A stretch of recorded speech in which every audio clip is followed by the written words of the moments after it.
Tireoide é o tema do nosso programa de hoje. Você já sabe, para participar é só ligar 3209-0119 ou enviar e-mail para saude@tvhorizonte.com.br.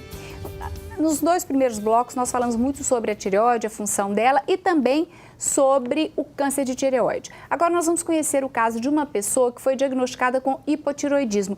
Mas no caso dela, interessante é que todos os sintomas dela não indicavam que ela estava com hipotireoidismo. E foi no exame de rotina que ela descobriu que tinha hipotireoidismo. Então, vamos acompanhar a história dela na reportagem de Denise Fernandes. O hipotireoidismo é um problema no qual a glândula da tireoide não produz hormônios suficientes para as necessidades do organismo. Há 18 anos, depois de um exame de rotina, a psicopedagoga Valéria Eugênia descobriu que tinha o problema, porém com as características opostas do hipertireoidismo. Descobri mais ou menos 18 anos atrás. Por acaso, não tive sintoma nenhum num exame de rotina, aí eu tive meus exames de TSH e T4 alterados. Tem todos os sintomas de hipertireoidismo.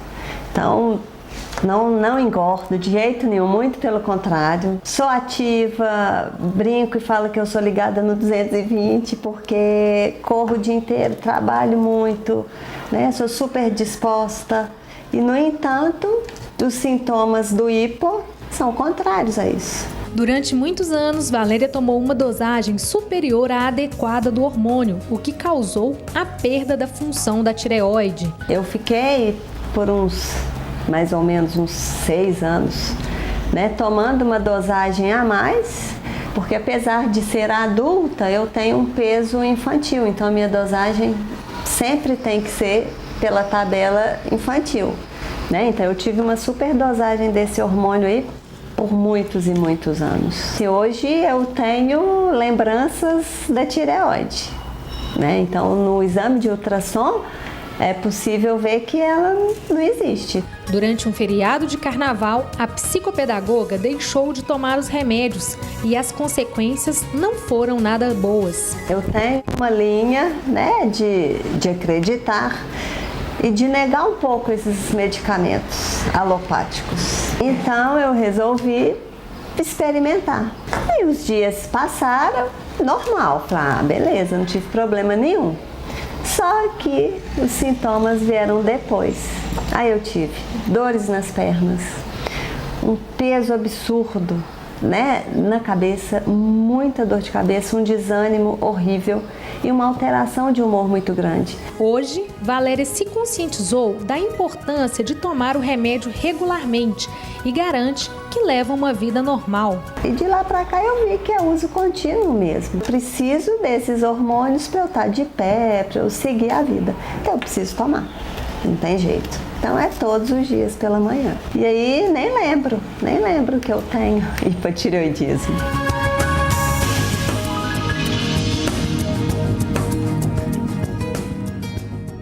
Bom, a gente acompanhou aqui a história da Valéria, né?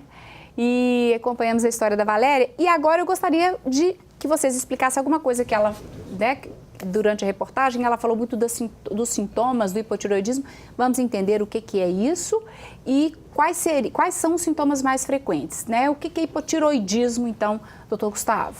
Bom, o hipotireoidismo é a doença mais comum da tireoide, né? Mais comum em mulheres. Né? E é o mau funcionamento da tireoide, quer dizer, a perda ou diminuição da produção dos hormônios da tireoide. E vale ressaltar aqui que a gente tem que tirar um pouco dos mitos relacionados à tireoide. Um deles é a questão do peso. Não é todo hipotireoideu ou toda hipotireoideia que tem aumento de peso. O hipotireoidismo não leva ao ganho de peso em todas as pessoas.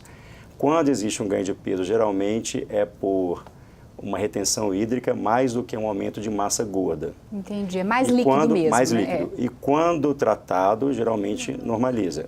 Agora, os sintomas da falta do hormônio da tireoide são geralmente desânimo, sonolência, cansaço nas pernas, o cansaço geral, apatia, o intestino fica mais preso, a mulher pode ter alteração menstrual, frio mais excessivo, são todos sintomas, ou seja, podem dá ter pra se sintomas perceber assim, que desculpa até te interromper, mas tem algumas mulheres que queixam queda de cabelo, unha queda fraca. de cabelo, unha fraca também são pode sintomas. Também. Então, isso que eu ia complementar, que o hormônio da tireoide, como eu disse no início, ele atua, é uma glândula pequena, mas de extrema importância, porque os hormônios vão atuar em todo o organismo, né?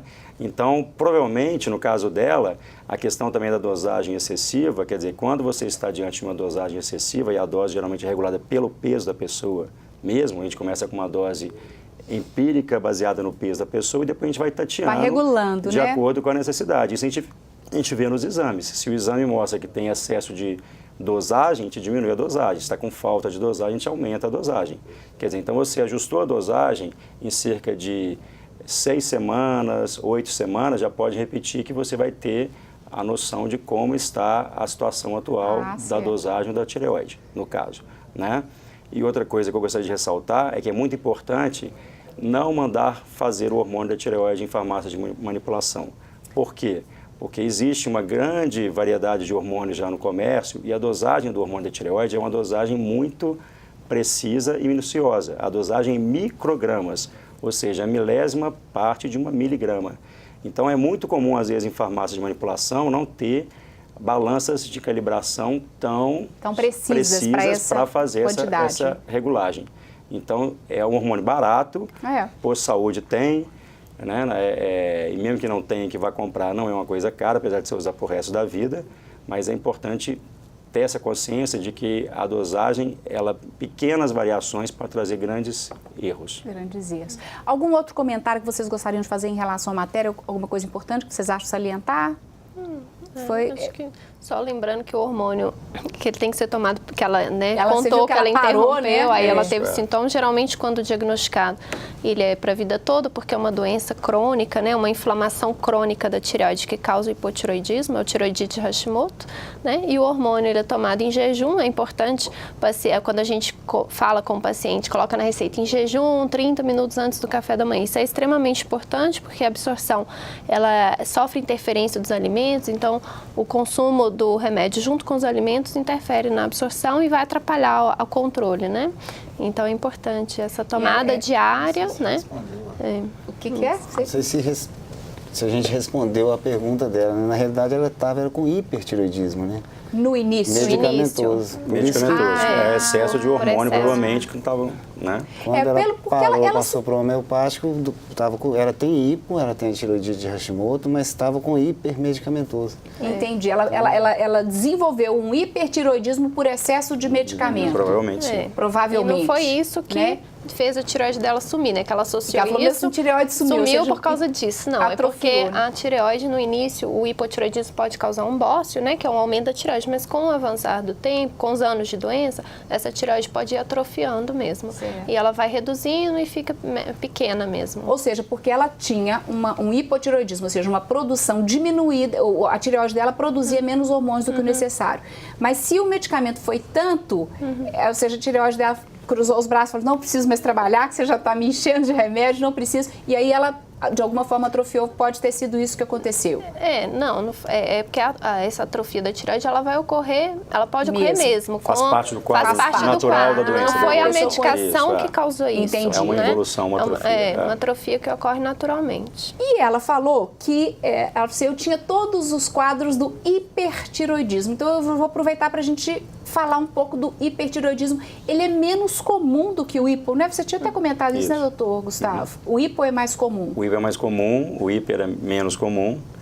E aí a gente tem, na classificação do hipertireoidismo, a gente tem também tipos de hipertireoidismo. O hipertireoidismo é o nome da doença que a gente pode subdividir em algumas doenças. Em várias. Dentre essa, a mais comum, a gente chama de bócio tóxico ou doença de Graves, que é a mais comum. Tem o bócio nodular, como eu disse no início, que é o bócio tóxico uninodular, que é um nódulo só produzindo excesso de hormônio. E tem também o bócio multinodular tóxico, quando tem vários nódulos produzindo excesso de hormônio, né? E tem casos também mais atípicos de células tiroidianas fora da tireoide, que podem também assumir a produção de excesso de hormônio. É menos comum, por exemplo, existe em mulheres, por exemplo, às vezes no ovário, que a pessoa tem um tecido anômalo da tireoide, da tireoide dentro do ovário, no ovário e que existe uma produção excessiva de hormônio. E a gente não pode esquecer também, quando a gente fala da questão do hipo e do hipertireoidismo, que a tireoide é regulada pela glândula hipófise que está no cérebro. E, às vezes, existem alterações da tireoide relacionadas à hipófise. O problema na hipófise então, a gente fala que é o hipo né? ou hipertireoidismo central, quer dizer, não é primário da tireoide, é secundário ou central. Certo? Interessante. Nosso tempo já acabou desse bloco? Gente, acabou. Daqui a pouco a gente volta e fala mais e responde as perguntas que chegaram de casa. Estamos falando hoje sobre tireoide, várias perguntas chegaram, daqui a pouco a gente responde. Nós vamos para o intervalo, mas fique por aí, voltamos já já.